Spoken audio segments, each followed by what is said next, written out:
you go. Deck 78.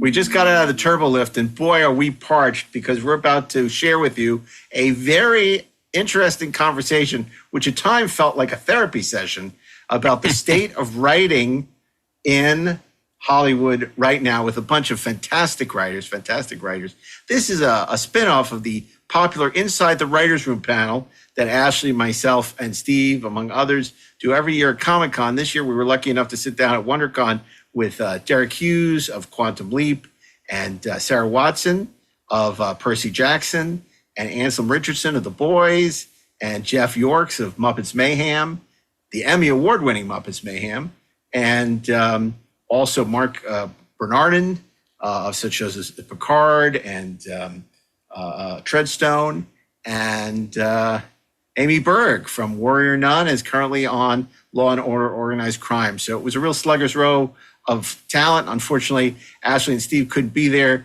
but they were with us in spirit and with spirits, which were imbibed quite extensively throughout the weekend. Replacing them was Darren Doctorman in the audience, who was there and provided some great moral support. I lended moral support, yes. And I want it back one day. Was it a shoulder to cry on? Darren was just waiting for the good meals and the great Uber, which we talked about recently on Treksperts. We had a fantastic Uber driver who had a disco ball going in the Uber. He had a candy bar at our disposal, and then proceeded to tell us about how James Cameron gave him a $700 tip, at which point he waxed nostalgically about how much he loved The Abyss. So we told him that Darren worked on The Abyss, and then he proceeded to tell his stories about the making of The Abyss, and then we proceeded to tell him once again that Darren worked on The Abyss. And I was there. Yes, I know. I know these things you're telling me. Yes. It was great. It was the best Uber ride I've ever had. It really was. We wish we could have given it more than 5 stars. I would have given it 10 stars.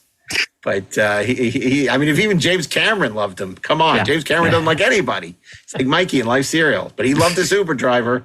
And we didn't give him $700, though. We did not. We gave him a very generous tip, I think. But it was not $700 worth of tip.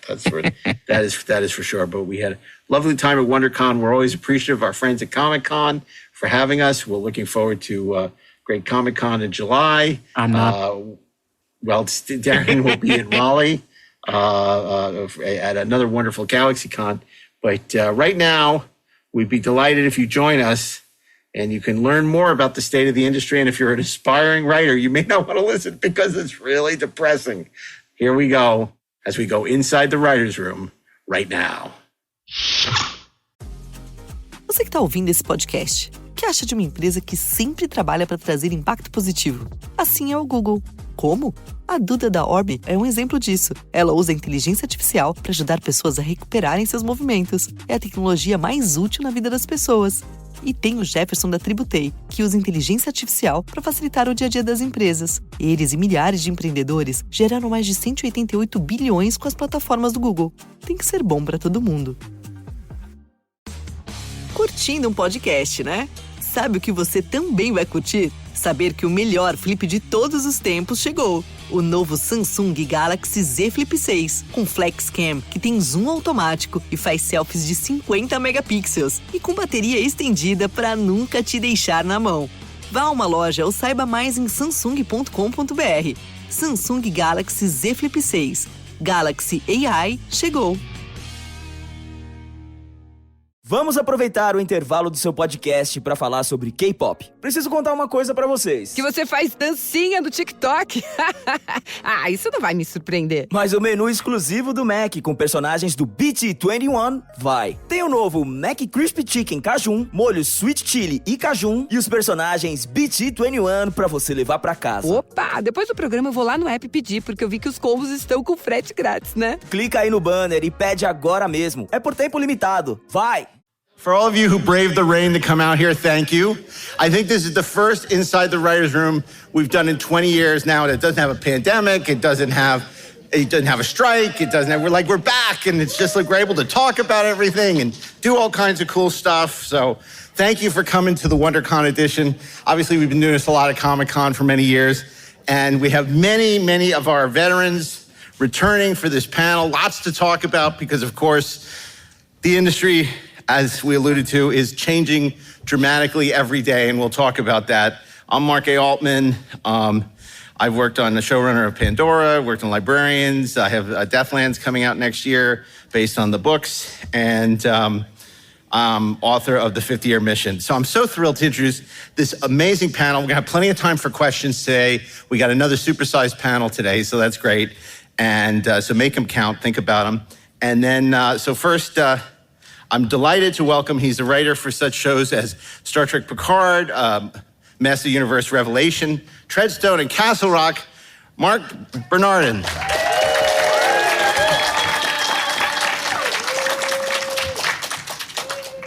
Playing first base for the New York, no. It's next, we are delighted. He has been doing these panels for a very long time. He's the host of SlamCon, but you may know him better as the co-executive producer of the new Quantum Leap. He's been working on such shows as Arrow, The Flash, Warehouse 13, and got his start, and this is very important to acknowledge, as a writer's assistant on Andromeda. It's DERIC HUGHES.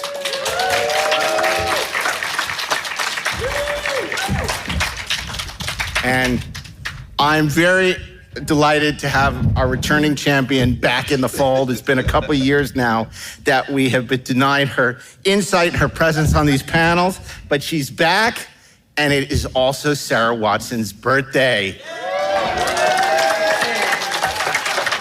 I went to the Marriott to get a cake, but they wanted to charge me about $240, so we didn't get you a cake. I tried to get you a little muffin. That was about $40, but we'll see what we can do later. She is a writer, producer, co-executive producer on Percy Jackson. Executive producer, excuse me. Titles matter, folks. She's executive producer on Percy Jackson. She was the creator of the Goonies recreation pilot. Did it ever have a title? No. Yeah, but it would have been glorious. And a writer-producer on Parenthood. She created the bold type for Freeform. And perhaps most impressively of all, with all his incredible credentials, and we have, all of us have these in our closet, Disaster 2, Volcano in New York.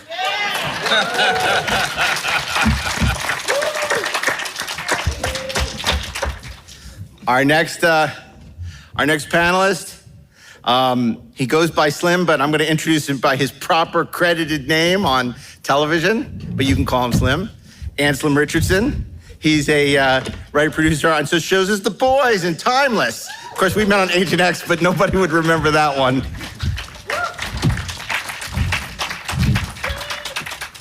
And the beginning was a very delicate time. Amy's been here since the beginning. She is a co-executive producer on Law & Order, Organized Crime. Yep. Okay, I give you a demotion like I did for Sarah. Co-creator. She was the EP on Warrior Nun, created Counterpart, an EP. She also worked on Eureka and Leverage, and if I recited all her credits, we'd be here all day. So Amy BERG. Okay, now, this next guy is on double secret probation. We've never had him on one of our panels. We're trying him out here in the farm leagues to see if he rates being invited to San Diego. So we'll see. At the end of the panel, we can vote if we want to keep him. I'm talking about the Emmy Award winner for Muppets Mayhem. He is also responsible, and this is going to be really interesting. We've never had this perspective before, because he started as an editor, and his trailers helped sell the Goldbergs, Cobra Kai, Carnival Row, and Twisted Metal. So I have a lot of insights into what it takes to sell a show as well as make a show. And of course, I'm welcoming Jeff Yorks, ladies and gentlemen. And another triumphant return. He's been on an extended hiatus from this panel, but we are so happy to have him back. I was thrilled when he answered the bat signal to return. And I'm talking about, he's a writer for such shows as Blood and Treasure, Legacies, La Brea, Agent Carter, Grimm, and of course, hold your applause please, Firefly.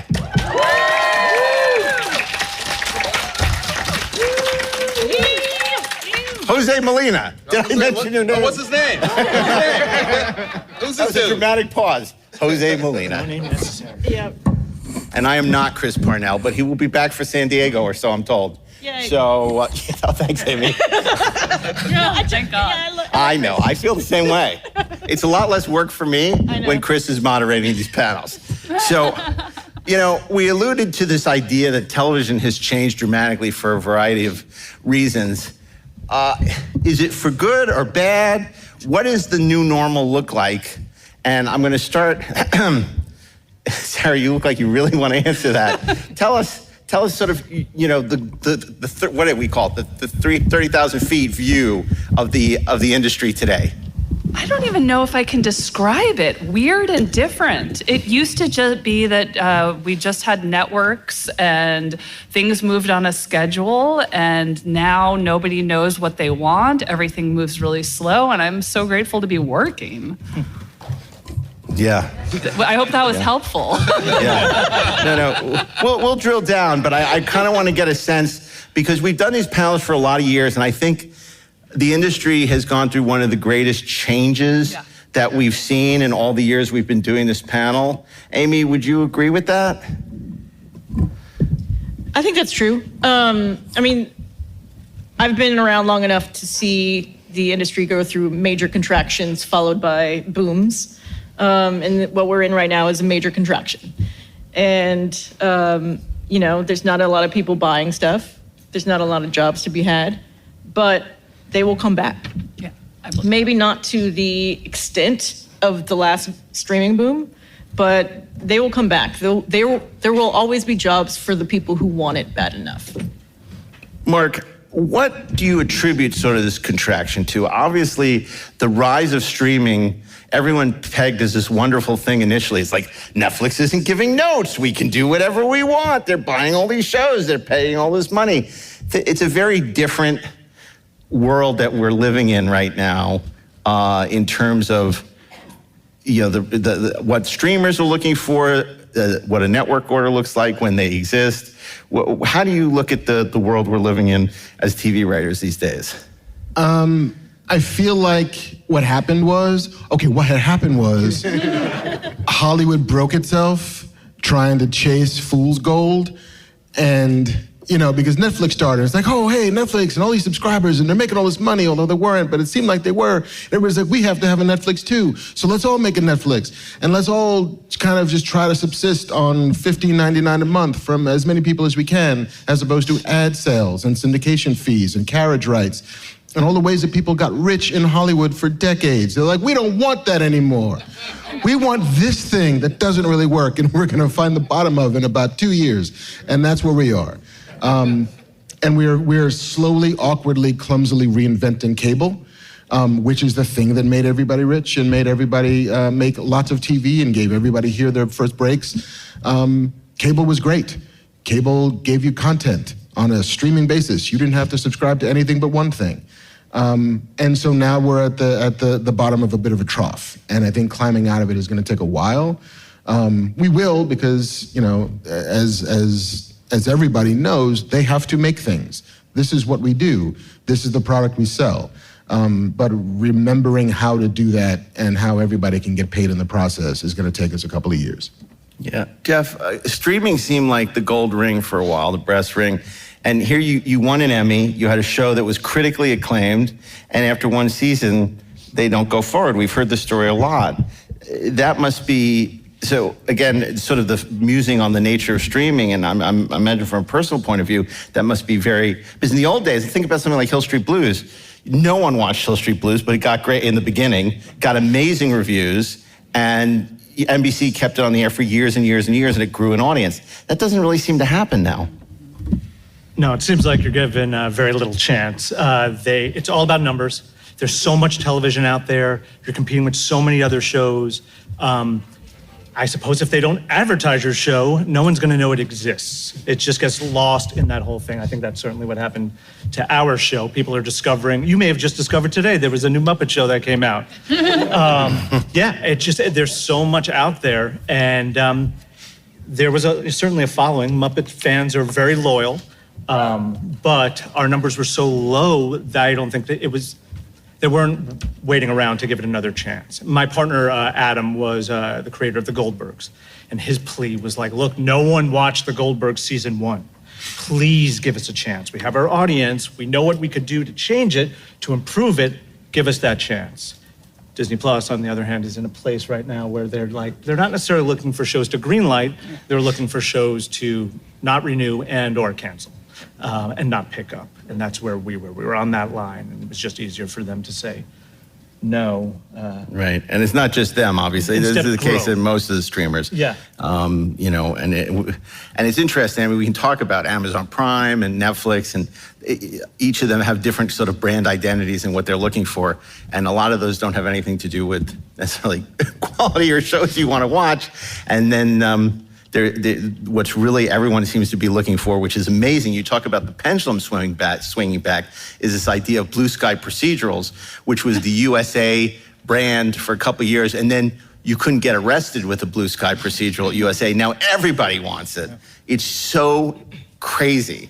And Jose, how has it changed in terms of selling a pilot? Because of course, it used to be you walk into a room with an executive that you met with many times, you tumbled a little bit, you're in their office, and you maybe 10, 15 minutes later, you either know if you sold it or not, right? Now you have to go in with a sort of master's doctorate, you know, where the show is going. You have to have, you know, a video and, you know, basically have made the pilot on your own. Yeah. Can you talk a little bit about how things have changed? Yeah, I mean, you also have to come in half the time with attachments. If you don't have a star, you need a director. And God bless you if you're trying to come in without IP, because everybody wants IP. And then to back it up a step, the producers have this IP and they're going out with IP, but they're going out to 4, 5, 6 writers. So you're trying to get this IP. You're competing with a bunch of other people. So every writing assignment, every open writing assignment is a bake-off. So it used to be you'd get a pilot, you'd sell a pilot, you'd shoot a pilot, you'd get it on the air, you'd get canceled. That was sort of the life of development. Now you have to go through all these crazy steps just to get the pilot sold, just to get the script sold. But I want to sort of pivot into another part of this, which is the world of staffing. I'm on a show right now that I'm really enjoying, that I'm hoping will get a second season, but we're finishing up the room now. We'll start shooting in July, finish shooting in December, post through March-ish, air early summer. If there is a season 2, it'll be late next summer. So in Success, this gig that I'm on, I'm still gonna have to find 2 or 3 jobs before my next gig. And that's, you know, what I've been finding the last handful of years is that you're constantly hustling. There isn't the thing that there used to be, which I think, Amy, you have the blessing right now of being on a Law & Order show. You can do 20 of those. That's why I took the job. Yeah, right. But, you know, I was on a Law & Order a million years ago, and you would do your episodes, then you'd go on hiatus, then you come back and you do it again. Those days are long gone. Right. What you're alluding to is now with 10 episode orders or less, 8, that you could finish, and a lot of these visual effects intensive shows, you can have a great experience on a TV show. It's over, and even if it's picked up, it may be a year and a half later that it goes back into production. So you have to take other gigs. Yeah. You may not even be available to come back even if they want to bring you back. Right. And that's a challenge. Slim, you've been lucky because you have worked on, obviously, Timeless, which was heartbreaking for you when it was canceled, but then you went to The Boys, which has been a fantastic experience. And that's the flip side of a good streaming experience. Obviously, that's a show that not only has Amazon has consistently renewed, but they've spun off. It's been a big success. You've had a great experience. And they recognize your value as a writer going to set. You've been able to, not just be in the writer's room, but you've gone and you've learned a lot being on set. Can you tell us a little bit about what your perception of the world we're talking about is, streaming versus network, and just sort of, how your career maybe has been a little different? Yeah, mine has been really different because I came up, as an actor first, and I kind of got lucky in this with the pilot that I wrote that got sold and then got me on to work with you for the first time. On Agent X, yeah. On Agent X. And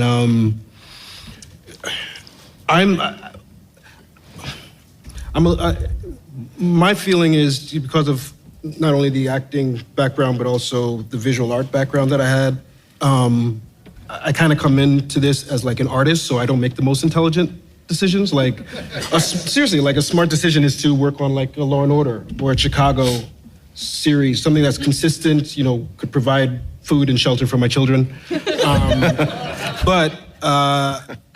Shut up, Siri. Seriously? What did she find? I don't know what she found. She found me a job. So I've said no a lot, and I've just been very fortunate where I got to work with Sean Ryan on something that I thought was interesting, which was Timeless, and there met Eric Kripke, who created The Boys. No, Supernatural, and hit it off with him. And then when he was going into The Boys, he was like, come along, but not just come along, but when he showed me the pilot, I just saw what you could do with the metaphor. Even though I'm like a superhero geek and have that background, I have other interests, but I saw that you could use that metaphor, to do something awesome. You know what I'm saying? So I don't necessarily have an issue with the streaming. I just have an issue with bad content. You know what I mean? And just like you were saying about like these studios or streaming services or whatever who are not giving shows their chance. I mean, today you couldn't have a Seinfeld. That first season, they would have canceled it. They'd be like, that doesn't work. You know what I mean? So many shows, probably sorry. Probably like even like Sopranos or like really great shows that Breaking Bad, you know what I mean? It's just like, so it's a very weird sort of like existence we're all kind of moving into. There's a lot of uncertainty. I'm not sure where I mean, everything kind of, we're here. And things will start to gradually get to another place once the studios, now that they've been slapped by their greed, and can start figuring things out. But it's an uncertain time. I don't know if that answers your question. Well, that leads into this whole idea of, taking control of your own destiny. So I want to ask a little bit about this, which is, it used to be you could go into a room, you pitch, pilot, or you write a spec, and, basically you'd either sell it or you wouldn't. And, now I know some of you, have sort of taken that destiny in your own hands. Mark, you just did a short film. Slem, you just did a short film. Jeff, obviously, you got a ton of attention virally when you and Adam cut that amazing Star Wars montage. You and Topher, right? Of course. And which was phenomenal. So my question to you guys is like, it's not enough anymore to just have an agent and write good material. You need to think outside the box, and you're a brand. You got to introduce yourself as a brand. I mean, Mark, is that part of the impetus for you doing your short film? Part of the impetus of me doing a short film was I had precious little time on a set. Like in the streaming universe, the way that these rooms work is, you show up on day one, you work for 20 weeks, you muster out of whatever show that is, and then you try to get the next job, and you're not there for production. you're not there for post. You're not there for all of the parts of making TV that are vital to have to arm you to eventually run your own show. And so I knew that I wasn't getting that stuff through the work I was doing. So, and it took Bear McCreary to remind me of this, that like, oh, you made an opportunity to get the experience you didn't have. Like, you know, it was one of a couple of different reasons why I made a short, mostly because, you know, I had a story I wanted to tell and had no other means to tell it. But yeah, the like putting some tools in the toolbox, knowing that I would need them going forward, and finding a venue, creating a venue to teach myself a thing. Yeah. And Jeff, for you, it was a little different because you started as an editor. But you know, obviously a lot of that, the work you were doing was getting a lot of attention. And then you were working with other showrunners to create, you know, sales reels, sizzle reels to help sell. Can you tell us what that process was like and how it helped you sell your show? Yeah, so I have a crazy path to have gotten here, but I came out to Hollywood to be a trailer editor. Someplace saw my work that I was putting online, just dumb little videos. I was recutting movies to music, to songs that you never knew were those movies. You know, the Shining with the Shine On song by John Lennon, or the Sabotage with All the President's Men. So like, I'm that guy. So it started getting attention. As long as you didn't put Sabotage in a Star Trek movie, we're good. That's funny. So I came out here and I was working at a trailer house and I hated it. I was just a cog in a machine, sneaking out at 8:30 at night, and people were like, "Hey, did you watch Ice Age 6?" And I was like, "I have not. I want to go home." And they're like, "Oh, well, we might have a call, so and notes, so you have to stay." And I just hated that, and I left. But I had friends who were sort of already in the system, and they're like, "Hey, I have this idea for this thing that I want to do. Do you have any interest in cutting something?" So people do sizzles all the time. By the way, I like what you said already in the system. It's the same thing they say in The Wire about people who are in jail, already in the system. But you're talking about television. There were drugs too, and so. But yeah, so I went. My friend was pitching a movie to Legendary. He had made Trick or Treat, and now he had a Christmas movie idea. And he's like, "Can you cut something?" And I was like, "Yeah, sure, let's cut something. I get it." Cut it together. It sold to Legendary. It became Krampus. And Legendary started hiring. They're like, "That's great. We're going to make this movie. Who made that?" And they started hiring me to sell their shows. Here's an elevator pitch. Here's a treatment. Here's whatever, maybe a pilot script. Can you cut something together? So my sensibility, a piece of music that they were going to go into a meeting. Carnival Row was one of them.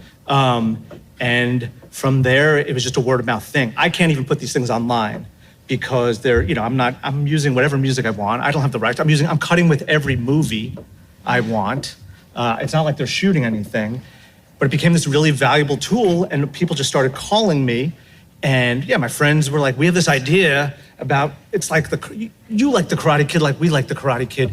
We don't know if anyone else knows the Karate Kid, but our idea is like they're grown up now and they still are at it." And I'm like, "Well, that's a very awesome idea. I don't know how to cut that because they're not in a lot of things these days." But I found 6 things that they were in and cut this thing together, and it sold in every room. Or they just had to, it was up to them to decide.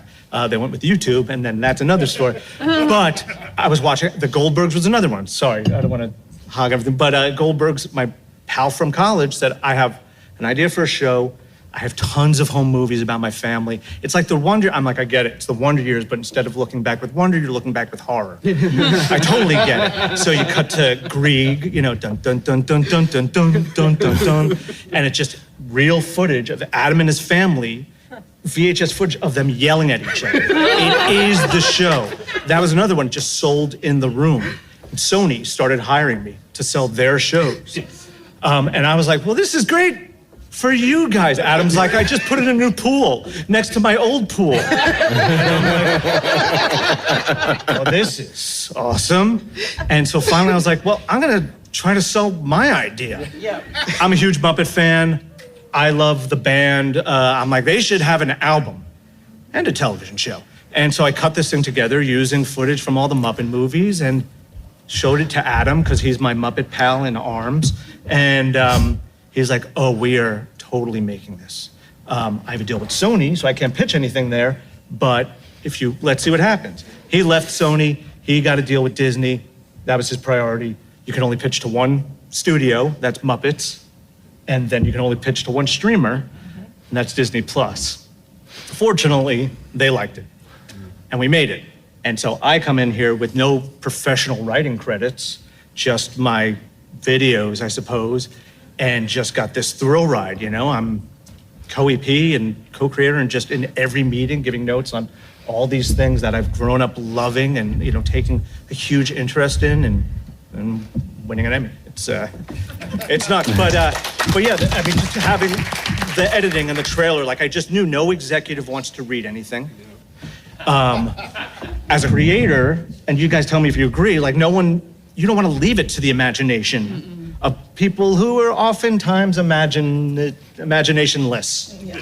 But if you can show them exactly what you see, and with a piece of music, and a trailer gives you cards, so you could use that, you know, one man, one map, one mystery, you know? Like you spell it out to them, everyone understands that language, but if that music leaves them with the feeling you want, then you just have a better chance of selling something. It's a living, mood board, whatever. You were asking earlier how is pitching a show different? That's a way in which it's different. Yeah, but 100%. also I'd like you're the one responsible for giving us homework now. Yeah. It's like you created this whole congratulations to you, but everybody's like, do what he did. And then it's like, I ain't got that. I don't have those editing skills. I'm available for hire. Right. You know what, like the Stranger Things guys. The strikes were hard. Yeah. Stranger Things guys went in with, have you ever seen that documentary? Yeah. It's insane. It looks like with the Matrix. Totally. Yeah. You just have to, it's not about grabbing, it's somewhat grabbing their attention. You know, when we pitched to Disney, funny enough, we had Muppet Studios on our side. We did it over Zoom. It was during the pandemic. We had the Muppets break into the Zoom. And so all of a sudden in this meeting, you have I'm just saying, if you guys can get the Muppets. Yeah, that's what I'm saying. All right. That is so not fair, man. Goddamn Muppets. I could just see it now. For everything we pitch, the Muppets will just break in. It's Star Wars show? No. Star Trek, the Muppets. The Godfather TV series, the Muppets. Sarah, when we were first doing these panels, I think you were on the middleman. Could you imagine having a conversation? I couldn't imagine having a conversation 5 years ago. Yay, you're the one. I mean, this is a great example of how dramatically this process has changed. Yes. And so when people, are giving these seminars or these classes and they're talking about, writing, specs and getting an agent, that's not... It's not how it works anymore. Not how it works anymore. I don't have an agent. No, smart. Yep. No, and also I think that this whole visual thing is, these sizzle reels, I'm never going to do that, but I've had to learn how to do these pitch decks, which never in my career did I want to do, but I worked with a company who said they're like, we have these great in-house people and they'll do it all for you. And it was like a picture of an actor in front. It was so bad I cried. And my husband, who teaches 8th grade, is like, well, I could teach you Google Slides in about 5 minutes. So I learned, and now I spend more time on these pitch decks, which I personally kind of love doing. I call it the arts and crafts portion of pitching. But there's a couple reasons why I think those are actually very helpful, because I was very bitter about the fact that we all had to start doing these pitch decks, because it's not what our skill set is. But I do think it makes it so much easier for the executives to see. If you're good at it, you give this visual representation of your work, and also Zoom. Pitching on Zoom is death. And like you said, pitches used to be at about 10 minutes. Now they're 30 to 40.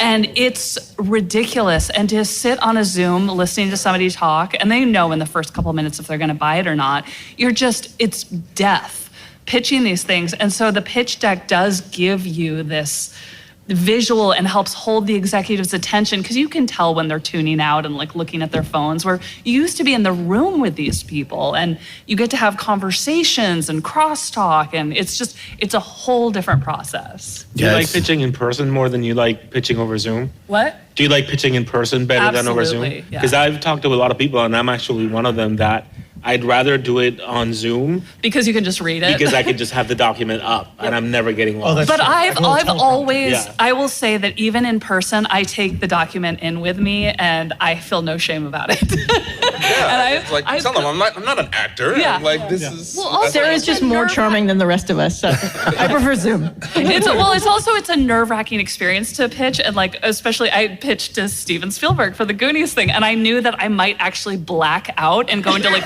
some sort of fugue state, and so just knowing that if I had to, I could just look down and read word for word. I was like, okay, I'm cool. Yeah. See, I'm with you, Sarah. I preferred going in and The pitching, energy. and it used to be you used to pitch in their office, and you would see like the pictures of what movies and TV shows they had up, what books they had on their bookshelf, what their kids looked like. There was always something a way Spielberg in has for the ET camera. and the then it camera from became ET. conference rooms. Then it became like you go and it would just be a generic conference room. And that was sort of utilitarian and not as much fun because there was nothing there.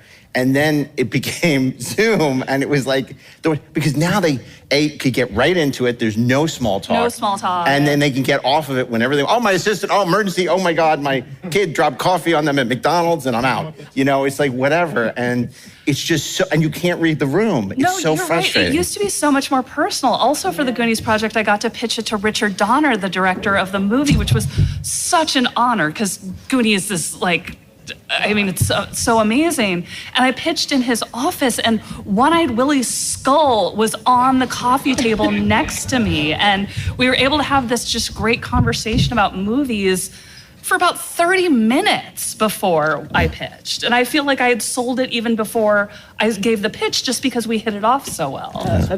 One thing that's awful about Zoom, I had this pitch that I was taking out, and we were talking about doing a pitch deck. And every couple of minutes, I'll throw up an image and it'll be great. They'll have a visual sense of what I'm talking about. And my producer was like, no, don't do that because you rob them of their screen. And a lot of the times while they're listening to pitches, they're checking their emails, they're updating their calendars. And I'm like, what the fuck? It's like chatting in the middle of an audition. At least to have the decency to pay 30 minutes worth of attention, which if you're in person, God help them, nobody's doing this. But a friend of some ours, people do. Some people are. a friend of ours who was on on this panel in the past told me that they were pitching, and the executive was in the car taking on their phone, taking the pitch in the car, and it was like, how disrespectful. But it's so funny because what have you learned from this panel so far? You don't need a master's degree in English. You need to have graduated kindergarten now to be a writer so you can put together these arts and crafts projects to sell your show. We've really taken a step back, haven't we?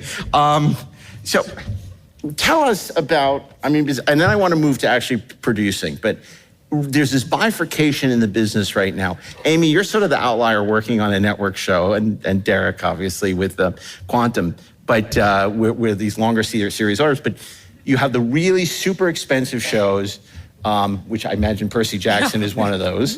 And then you have what everybody's now, they don't want to call them cheap shows, but economically, what was the word now they're using? Economically responsible, which is basically we are saying, not economically responsible, Percy. Which is saying we want cheap shows, but we don't want to call them cheap. But still quality, but economically responsible.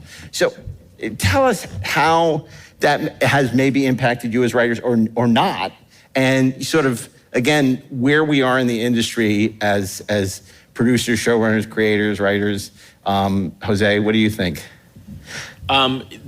What's funny is that this show that I'm on right now is a Netflix show, and it is sort of economically responsible, but it's still $10 million an episode. That's not economical. Yeah. That by streaming standards, it's not Lord of the Rings, House of the Dragon money. So they consider it sort of a mid-range show. And it's crazy, you with all this money, you're still having conversations about one of the principals, one of the leads of the show can't have a house. He can have a bedroom in the house and we can show the bedroom, but we can't show his living room or his kitchen because we can't afford to build them. So you're still... So he's living in an RV now. Yeah, no, we're literally talking about giving him an RV. But you're still having these crazy conversations about what you can and what you can't do.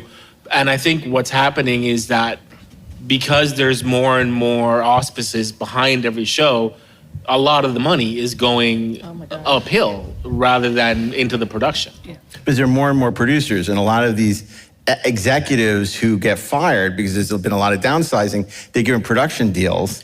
And what's funny is they know nothing about producing, but then they become producers on the show and pocket big salaries, but aren't really contributing much. And the other thing is more and more you're seeing these streaming shows launch with movie stars or former movie stars who take a big salary for their acting services, and on top of that, they'll take a producer salary as well.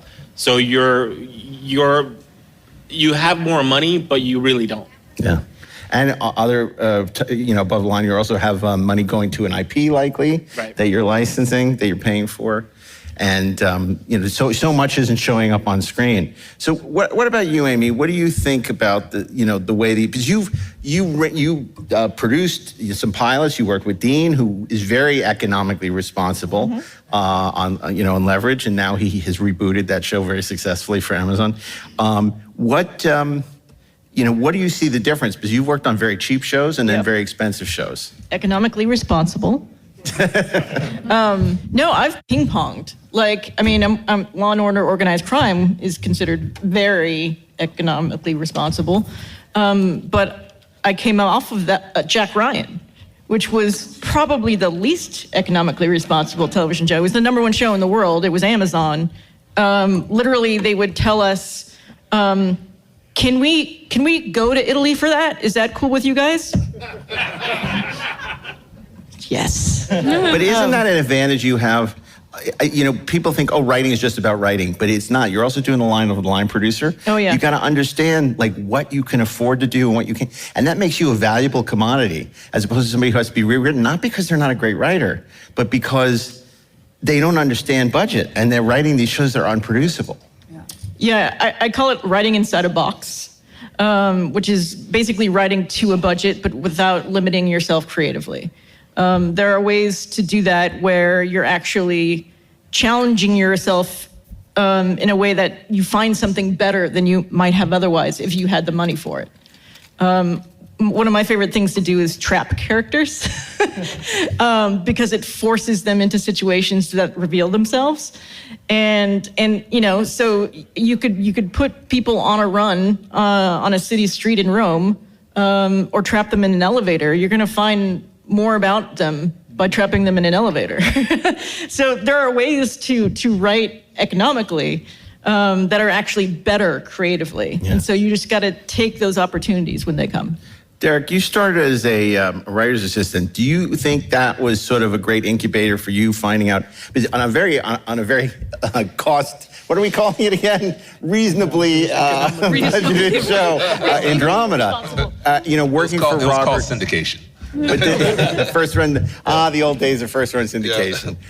And now we're pining away for those days. At the time, it was like, oh, what the hell? And now it's like, first run syndication. Remember that? So did you learn a lot in that hard, fast crucible of being a writer's assistant? And also how you write a script that is producible for a limited budget? Sure. I mean, you observe and as a writer's assistant, you're watching these writers pull their hair out as they're trying to figure out how to write in a box. Because most of the time, writing the bottle episode is the most expensive episode. Yeah. It's like you start out with the intent of making sure that this is an episode where we're going to be able to afford and do and all, and it ends up costing more somehow every single time. Since we don't have the luxury of going to Italy on Quantum, I was like, we go to Italy on the Universal backlot. It's like we're going to go to this country on the Universal backlot. Flood. Not unlike the $6 Million Man did. Yeah, very much so.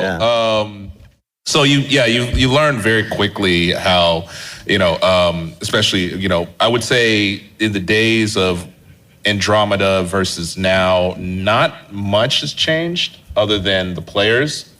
But because again, it's all about the bean counters. It's about, saying who can spend what. For Quantum, there are times where we have to do 7-day shoots. Normally we get 8-day shoots, but if you get that 7-day, then you have to be very crafty on how to write to 7 days to make sure that you're going to make your budget on time. and deliver a script, and also because it's network, it's going to be airing very quickly. Versus streaming you have a luxury of and sort of the the downfall of it of waiting a lot to be able to shoot, because there's a lot of writing, and then you have you have all the scripts, then you're rewriting, then you have the scripts again, and sometimes they get rid of the writers, bring in new writers, and then you have the scripts. Whereas in network television, once that train's out the station, it's go time. You have no time other than, unless there's a disruption like a strike that will, give you time to catch your breath. So yeah, it's like at being a writer's assistant, you learn very quickly of like, understanding that while you have all these amazing ideas, especially for a sci-fi show, you think that you can do everything. It's like, actually you can do less. You can do a lot less, but you have to. And you still have to, so be creative in so many different ways. And so watching that happen firsthand, experience, but it wasn't until, being actually, staffed on a show that you really, because there's only so much you can learn as a writer's assistant, because you're assisting. But it's not until you're actually, faced with that script that you have to write and deliver. That's where it really sort of, the rubber, hits the road. Yeah. And I know, Jose, you started as a writer's assistant also. Oh yeah, of course, go ahead. I didn't start as a writer's assistant. I just was incredibly naive for a very long time. And there was this one episode of Timeless that I remember where I was making that mistake of dreaming too big. And it was this Robert Johnson episode, and I wanted to do this thing where Robert was going down the road with the time team, and you saw the Thanos. Fields. No, it wasn't even like that. It was just like cinematic. It was like you saw the fields, people picking cotton, and then going to the chain gang, and then just kind of like doing the journey of soul to rock and roll through this one piece. And I was just like, we're fucking doing it. We're doing it.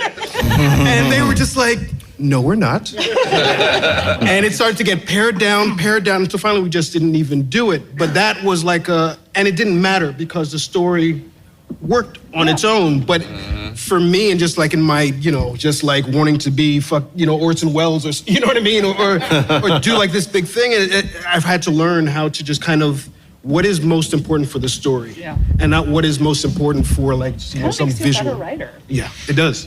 I mean, I came of age as a person who tells stories in the 80s, and the movies that I loved were like Aliens and The Terminator and The Road Warrior, and none of them had any fucking money, right? So it's how do you do Aliens for $16 million?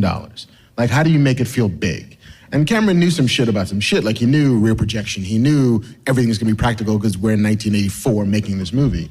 Looking at Terminator, like, it's all on the page. Like, we had enough money for one sequence in the future, but everything else becomes evocative, right? It becomes Doctor Who, which is the greatest example of in-the-box storytelling ever. Like, we have no money ever, and haven't for 50 years. Like, to do in the box, we carry the box around, and we're going to Cardiff. And so we're on some street that kind of looks old, we're on a street that doesn't, and that's it. So how do you conjure these images in the audience's head? And that's the exercise, right? That's economically frugal, responsible storytelling on a grand, imaginative scale. Is the blue box, and it's got a screwdriver. What's it do? It's a screwdriver. Trust me, it does everything. Are we ever gonna see it do anything? No. It's gonna do meow, meow, meow, meow. That's it. And sometimes the sound is off screen. Jose, you worked as a writer's assistant, and obviously that led to a lot of great opportunities. But what do you think the important lessons you learned at that stage in your career were? What were the takeaways? I was really lucky. I was Howard Gordon's assistant for about 3 years, and I started with him while he was at the beginning of a development deal. So I got to see a show go from pitch to pilot to hiring a director for the pilot to casting that pilot, shooting that pilot, posting that pilot, testing that pilot, getting it on the air, and getting canceled 8 days later. So I got to see the whole journey from inception to cancellation. And, one of the things that is hard to accept as creative people is that to the networks, for the most part, to the execs, what you're giving them is product. you're giving them your heart and your soul and your creativity and every ounce of blood, sweat, and tears that you have. But for them, they used to be slaves to the Nielsen's. Now they're slaves to the algorithm. So you kind of got to learn not to take it. And this is the 8-day cancellation, not to take it too personally, because there can be an executive that loves your show and is going to fight for your show, but ultimately it's product, and they're going to have to make a decision based on math rather than heart. And that was a really tough lesson to learn, and I railed against it for years, but it is what it is. I got, Firefly got canceled, Agent Carter got canceled. Those are, some of my favorite shows that I worked on went away, and it was like, I was livid, and I was like, there is no justice in Hollywood. It's like, that's damn right, kid, there is no justice in Hollywood.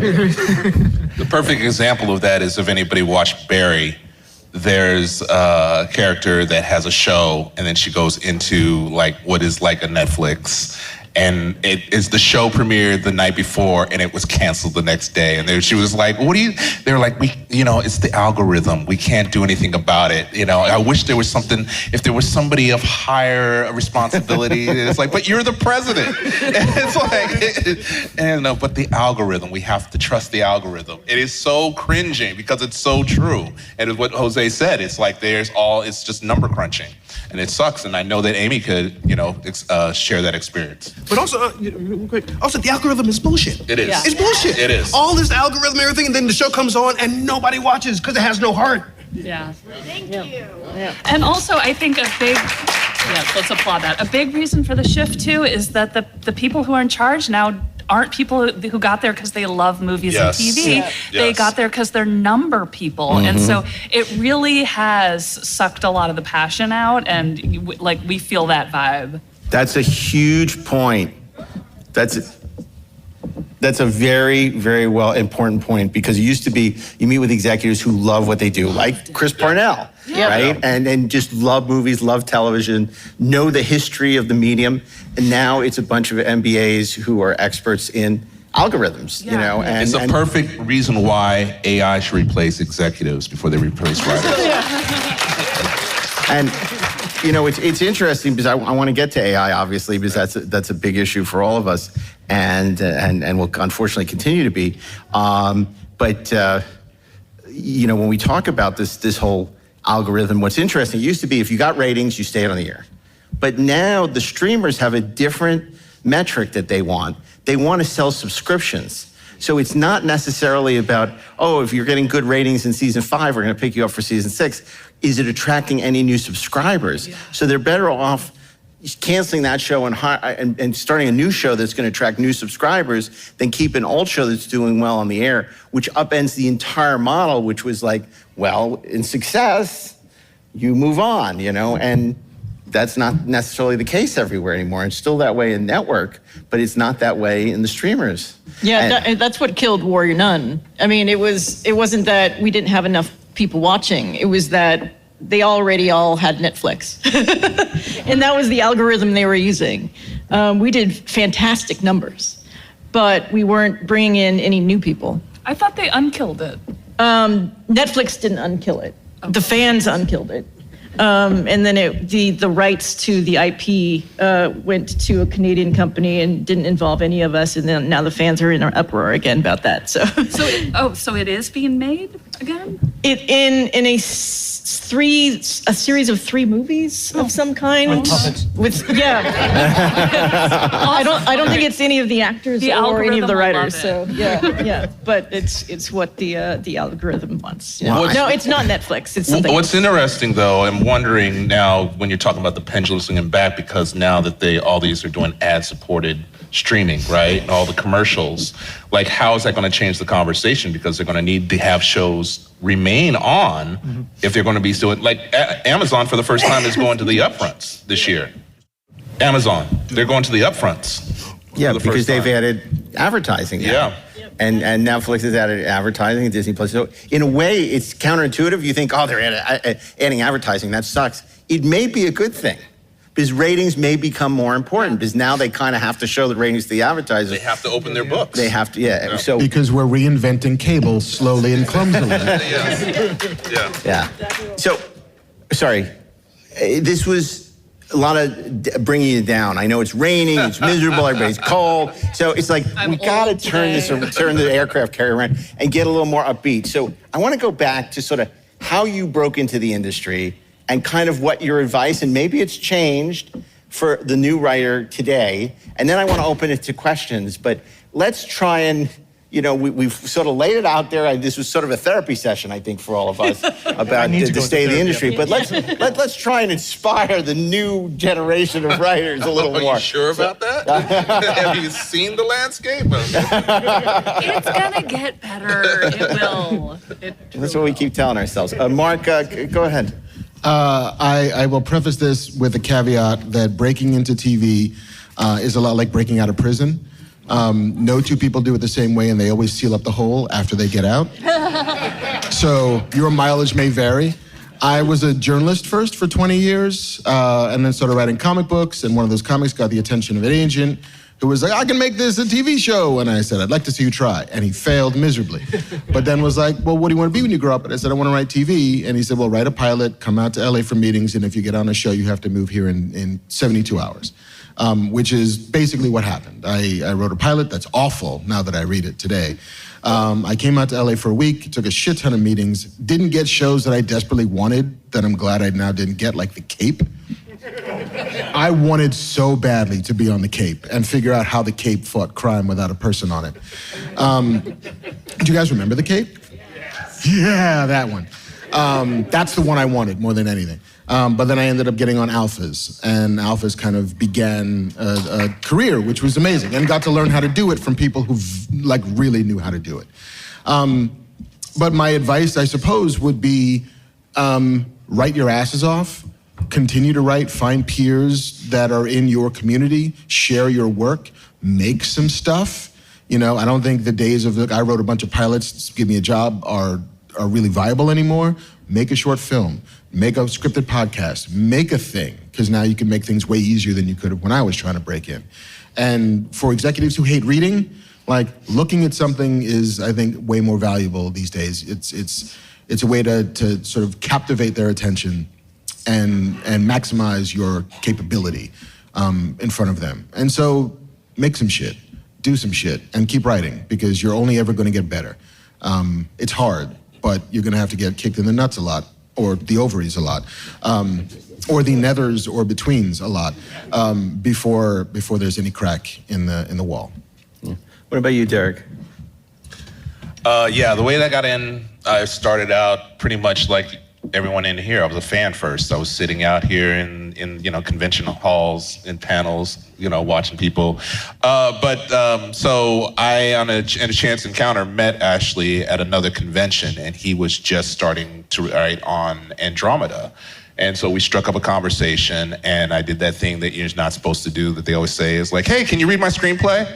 And he read it, and then we just met once a week, and he unofficially became my mentor, and then about 6 months into it. But that's a terrible example of breaking in, because no one is like Ashley who will actually do that. It's like, there are a lot of people that do that. He'll talk to everybody and read this. Yeah, there are people that do that. I mean, look, you're going to get a lot of no's to get to that yes, but, that's everything in life.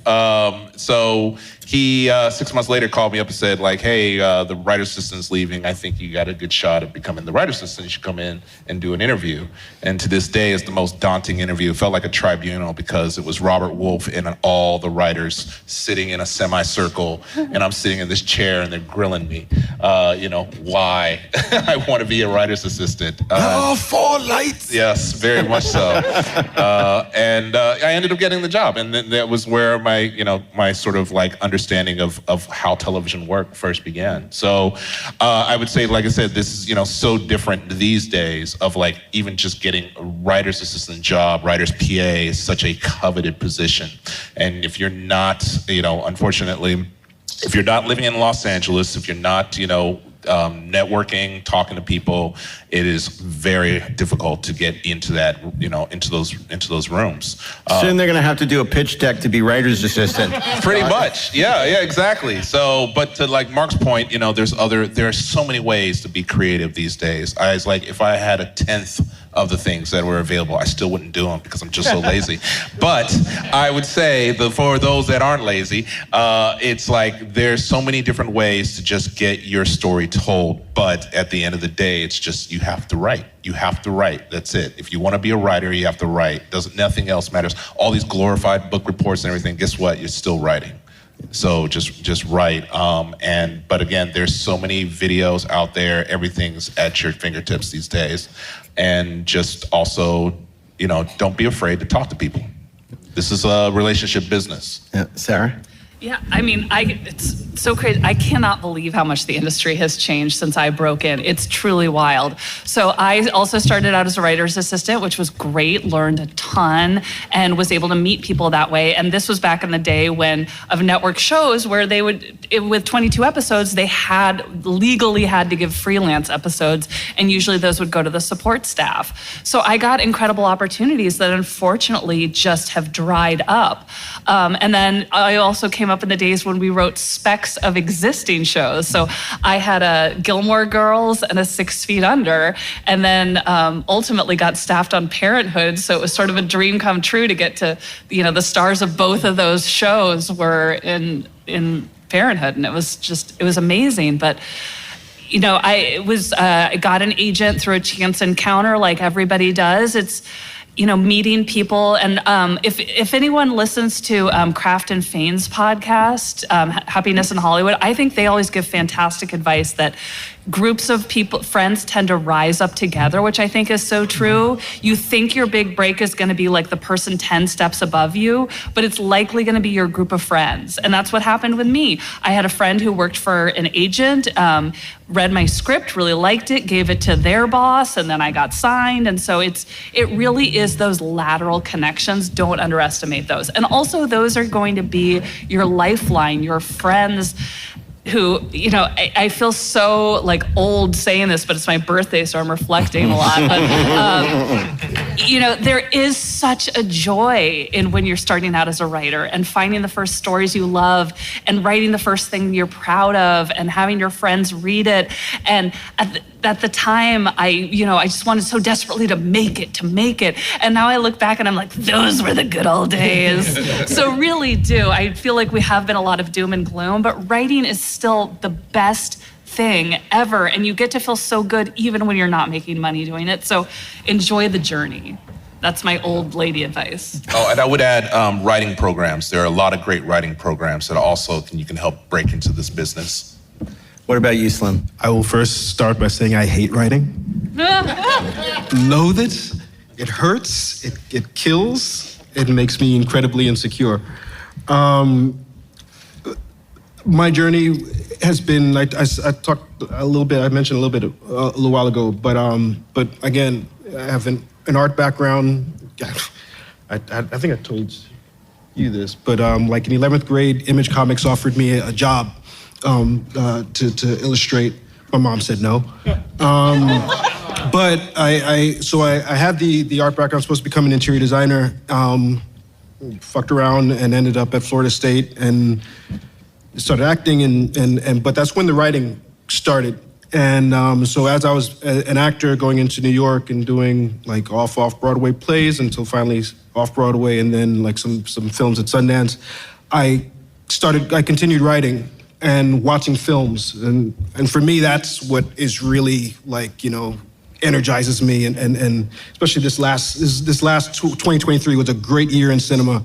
And finally I'm like, okay, it's back. But that led to, I wrote a pilot and I got my first job. It sold, got first job, and it's kind of made things continue like that. But I think for everybody who's like interested in doing this, it is, you could say it's harder, but it's just different. Everything evolves. You know what I mean? I was lucky that I used to do sizzle reels. I also used to do storyboards for directors, so that I've been in front of and behind the camera in indie films. And so I just love this shit. You know what I mean? And the Nuremberg rallies are happening next door. What is that? Did you hear? It was just like all this cheering and. Oh, Jesus Christ! And then Wolverine walks in. Coincidence? But if you want to do this, just go to your passion. My journey is different. You can see everybody's journey is totally different. But if you can like lead by that passion of wanting to tell that story that only you can tell, and even you may, these guys are like huge, you know what I mean? I'm like, I don't know why I'm at this table. You know, and I constantly go into rooms in that way, even in my writers' rooms. I'm just like, oh, these guys are better than me. These guys are better than me, because they dedicate to that. You know what I mean? But I have something that they don't. You know what I mean? You guys have something that they don't. I was talking to this writers group, and this pair. They have Asperger's, but they're artists as well, and they were just like, well, we don't think we should put as much detail as far as like in our action. It's too visual, and I'm just like, no. Lean into that. If they tell you to pull back, let them tell you to pull back, but don't censor yourself. You know what I'm saying? So just go for that thing and do it in whatever skills and styles and make yourself awesome. You know what I mean? Like the Quiet Place script. It was just a page. Nothing's on the fucking page. It just says he walks 5 steps more. And I'm just like, you can do that?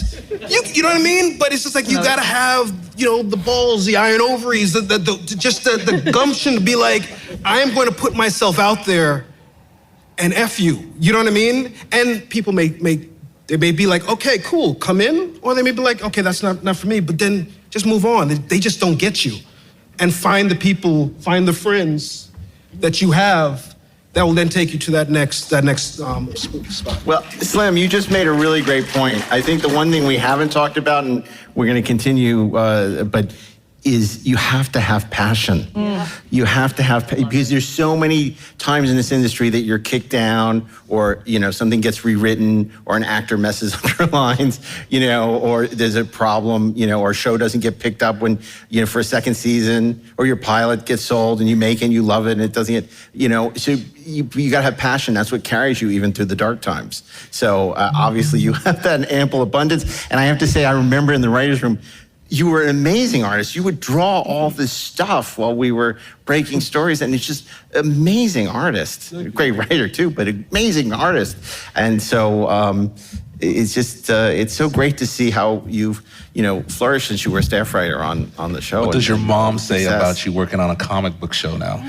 My mom is very religious, and she has not watched The Boys. Yo, I want to do like a YouTube channel with just me and my mom on the couch doing a reaction of every single episode of The Boys, and it's just gonna be like comedy gold, man. Just, and she's from Trinidad too, so did you add the accent on there? Oh God, I created the bold type where the girls were having a lot of sexy time, and my mom was like, Why is that boy walking in that red tunnel? Yeah. What's it going to be? Oh, no. This is how I raise you? This is how I raise you? This is a whole panel. Just television shows we don't want our mom to watch. Yeah. That could be a 2-hour panel. I did a lot of prestige TV, and my parents are not allowed to watch a lot of what I've done. And they watch it anyway, which is the really annoying part. Amy, let's continue with breaking in and how that could be potentially informative to today. Yeah, passion and obsession is how I got my start. I moved to town when I was 22. I wrote, I will call it an episode of Buffy, because I didn't know what a spec was at the time. But it was a spec of Buffy, and I had a job on a Nickelodeon show, and I went to the writers on the Nickelodeon show. I was like, so how do I get Joss to read this? And they were like, oh, sweetheart. And they patted me on the head, and they said, oh, you can't send him a script for his own show. There's legal stuff, so you're gonna have to write something else. So I wrote a 1-act play that featured Joss and the actors on Buffy as characters talking about how awesome I was. And I had some prop guys at Nickelodeon whittle some vampire steaks, and I bought some vampire teeth, and I put the one-act play in a box, and I sent it to Joss Whedon's office. Said, make sure she's never allowed on the lot. He said, I need to meet her tomorrow, is what he said after reading my one-act play. So my first meeting in town was with Joss Whedon when I was 22 years old. After the meeting, it took 2 hours because I had literally every scene of every pitch in my head. I named all the demons. It was very intense. And then I got a call that I was in the running. I was like, great, for what? Turned out it was staffing season. I had no idea it was staffing season. I did not end up getting the job. It went to some guy named Drew Goddard. But the Nickelodeon writers came back to me and basically in their heads, if Joss Whedon wanted to listen to what I had to say, maybe they should listen to what I had to say. And so they asked me to pitch for the show. And so basically I was in town for 6 months and I started writing for Nickelodeon because I was obsessed with Buffy the Vampire Slayer. So it's it's a cautionary tale now because that would be considered stalking. But clearly it was my passion that got the attention. And that's what this is all about. I mean, I sort of hate that we can't write episodes of existing shows anymore. Like that the fact that has gone away, I feel like has lost a lot of people their opportunities. Because it was my Buffy spec, and then it was my Lost spec I did during the first season of Lost that featured the point of view of the dog. I got offers on every single genre show that was on television after reading that Lost spec. If I had written a pilot, my first pilot was about a con man. I wouldn't have been in genre. So it's really like, you got to write what you love. And honestly, I would read a spec of an existing show if someone gave me one. Like, I think it tells you a lot about who they are, what they love. There's probably 10 more seasons of X-Files scripts out there, just the amount of 100%. scripts that people were writing in the 90s for X-Files. Yep. Jeff, you sort of told us about your path to breaking in, but I don't know if you want to add to that and how it can be instructive to people. Yeah, I would say connections, the people you know in networking were a huge part of how I got here. I went to NYU, which I didn't like as a college, but I liked for meeting. My roommate is, and my best friend, Brian K. Vaughan. I knew Adam Goldberg there, Mike Doherty, and Kyle Newman. We all started doing stuff together. I went to a performing arts camp. I was a theater kid, right? So my bunkmate was Jed Whedon. And I spent Christmas with the Whedons as Joss. It sounds like a comedy. In 10th grade, and really dysfunctional comedy. It's so messy. But Joss was just really darkly going into production of the Buffy movie then. But yeah, and then at college I also interned at Henson, at a trailer house, at a title house, and a studio, and all those things and all the people I met there came back into my life all throughout. I mean, I wound up hiring people who I interned at Henson for, which is nuts. But like the trailer people, when I was out of Trailer Park, they started their own place and they were hiring me. A year out of Trailer Park, I won a Golden Trailer Award because they hired me. And it was a nice thing to go up on that stage and just be like, oh, hi, to Trailer Park. But again, just having this little community of people you can call on, whether it's to read your stuff or when they need you or to cut a trailer to help them, I mean, it's the best. Well, that reaffirms something that Sarah said earlier, which is everybody's looking to meet, I want to get in a meeting with Spielberg, or I want to get in a meeting, with John Wells, but it's really about your peers that you're coming up with, right? And then if you have deep friendships, because those are the people you're going to call, even if you're a showrunner. Hey, somebody wants to be a writer on my show. Are they any good? Tell me the truth, or they're fantastic, great. Or they're the people you're going to want to hire, and they're the people that are going to support you when your show doesn't get picked up. I mean, look at this panel. We've been doing it. I'm not going to say how many years we've been doing it, but Sarah's only 29 now.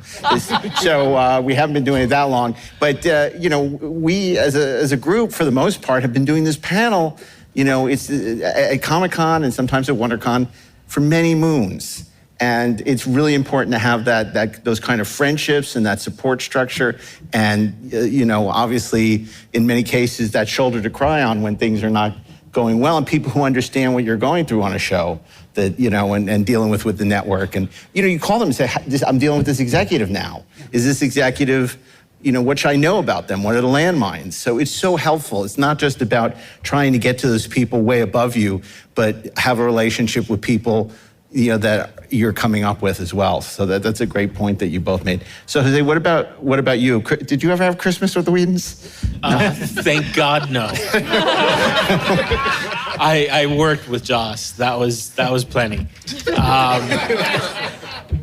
I think these guys have really covered most of what I would say. The one little niche that I don't think we've talked about enough is internships and fellowships. Those are really good ways of, write, do your work, and then submit. And that's how I got into this whole racket. Was the TV Academy has a summer internship, and I got that, and they put me on Star Trek, which was like where I wanted to be. So it was crazy. And the other little piece of advice that I would offer, I'm going to toot my own horn. Me and my friend Javi Greta Markswatch do a podcast called Children of Tendu, which talks a lot about what the TV industry is like, how to break in, how to stay in, how to thrive. So if you guys haven't checked it out, check it out. Yeah, no, those are all great points, and also a lot of great diversity programs as well. And I mean, you look at the value. So many people have come out of these internship programs. I mean, you mentioned Star Trek. Brandon Braga started as an intern, and became a very successful showrunner, and created many of the Star Trek shows later on. So we only have a few minutes. If you want to line up by the mic, we can do a few questions before we wrap up. Go ahead. Are we open? We're open for questions, but not for very long because I'm getting the high to stop soon. So I'll go be ahead. as fast as I can. Quick preamble. Kevin E. West, veteran television actor from Matlock to Righteous Gemstone. Sean's a friend of mine, did Lost, all that. But I was also on the SAG-AFTRA negotiating committee. And the question has to do with where we are and where it might be headed in terms of the fact that fast ad-supported television, streaming is starting to begin to try, per Amazon being at the upfronts, starting to look like network television in terms of ad money.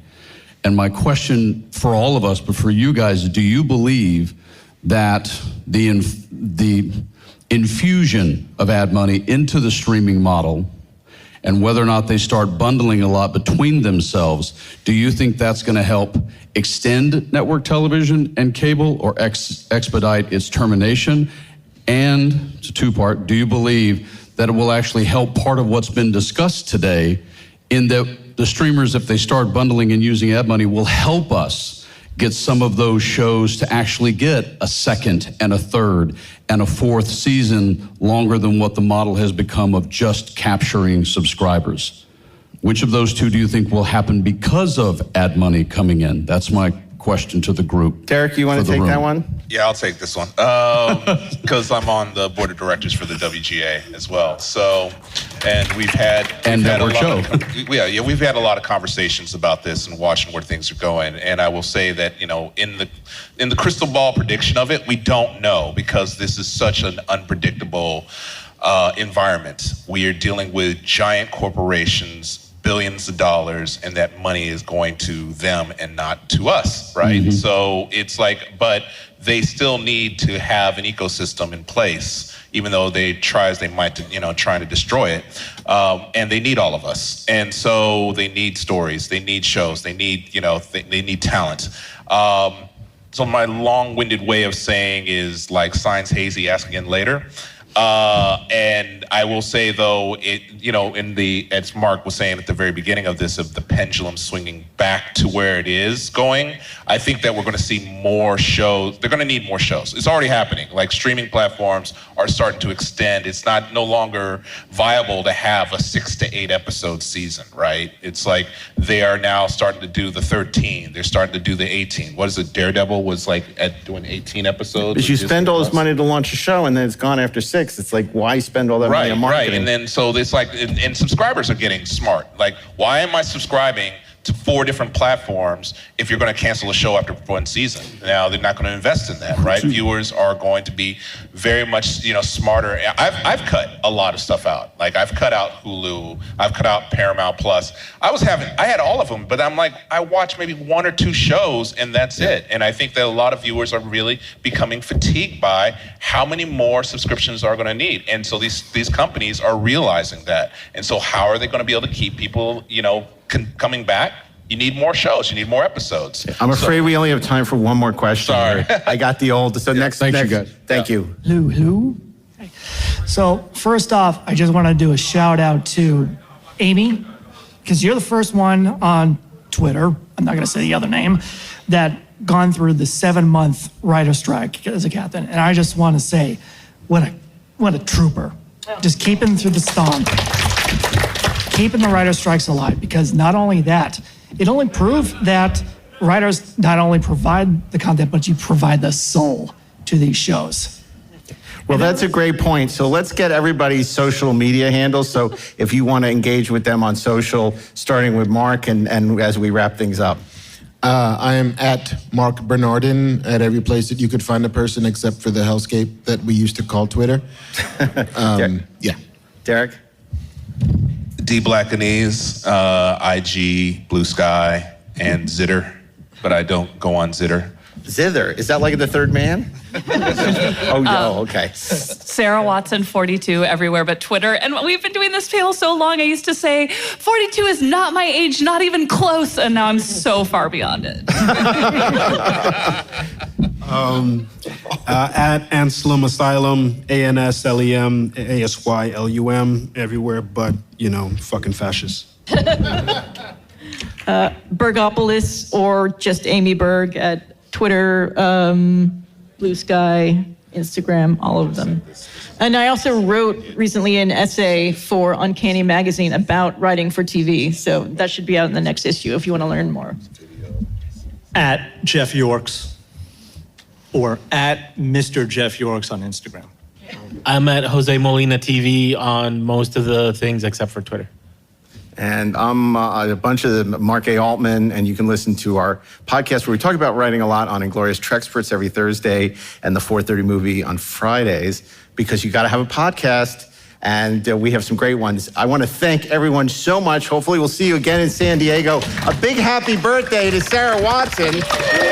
And thank you, Mark, Derek, Sarah, Slim, Amy, Jeff, who thank acquitted you, Mark himself Altman, for admirably, and he'll be stepping back. in and Jose. moderating. Give a hand.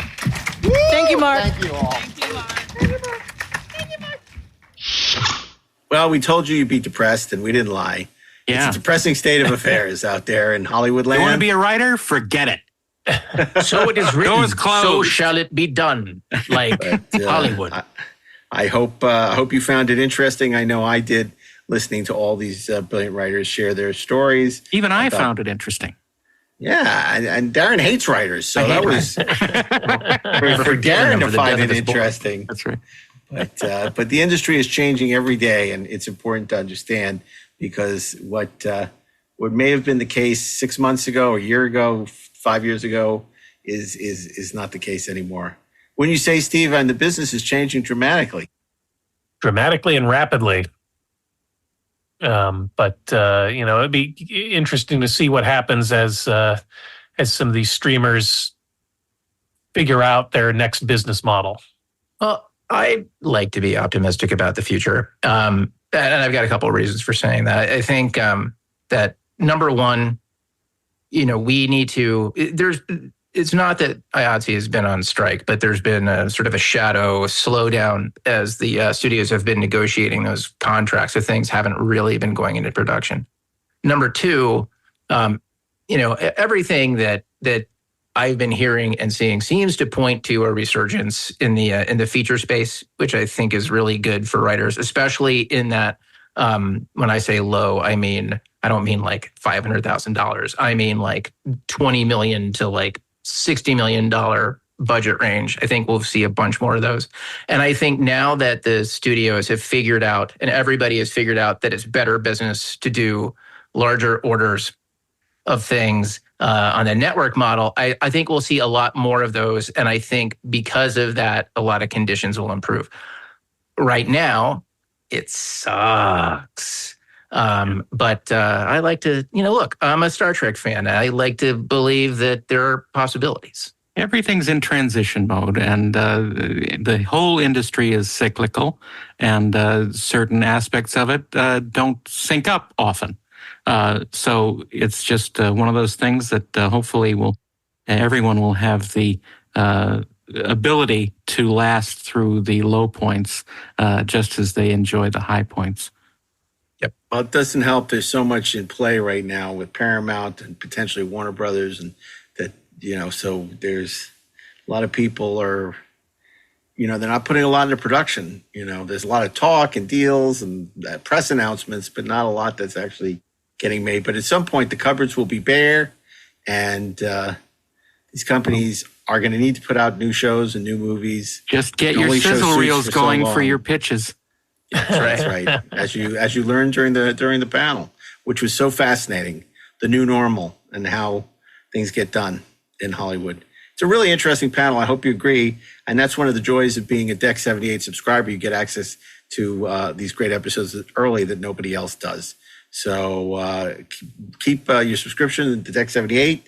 You can do it on Apple Podcasts through the 430 Movie, or on Spotify through TrexpertsPlus.com to keep getting these great Deck 78 episodes every other week. And of course, join us on our new Discord channel, where we'll be announcing some upcoming screenings and our live appearances in the future. You may want to come check us out wherever the Deck 78 Decksperts beam in.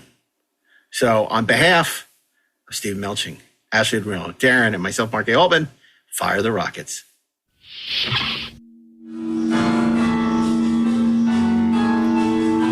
Deck 78 is an exclusive podcast from Trexperts Plus.